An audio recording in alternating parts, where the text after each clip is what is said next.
Mayong buntag mga ka-idol. So karon for this video, gilisan din ako kong anak nga akong kinamanghuran kay career advocacy daw niya. So iyang gipili mga ka-idol kay nurse daw, kay I want to be a nurse daw, inigdako niya. So kana ka-idol nagpatabang kabulo ka ani mga papa nga di ta kalumag bugkot-bugkot regarding sa mga buhok sa mga bata mga ka-idol kay babae lisod kayo.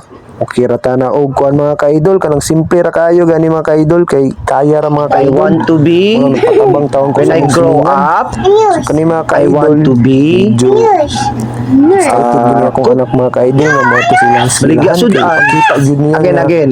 I kuwan sa mga want ka-idol kanang I want to be so mo nang suportaan gyud nato itong mga anak mga ka-idol. So kani mga ka-idol lo pag human niya gito sa silingan kay iya daw i-check up iyang lola niya mga ka-idol na silingan namo. So mo ni sa mga ka-idol lo ni adto gisa sa balay sa lula niya mga ka-idol.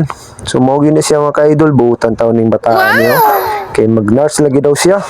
So mga ka-idol, excited na po niya sa ako ni sa gikugos ka-idol, kay gusto niya siya mato sa eskwelahan. Mo ni excited na gyud siya ka-idol. Mo nang ipanaog na ako sa ka-idol kay yalsa na siya kay gikan yung ka-idol kayo.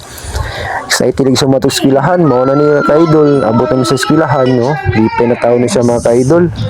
So mo ni rampa na po siya mga ka-idol kay gitawag na siya sa maestra. Kay I want to be a nurse mga ka-idol. So mo na ka-idol ha. Mabay sa mga ka-idol. So karon sus dagan mga ka-idol no unsa. Mo na to, salamat mga ka-idol.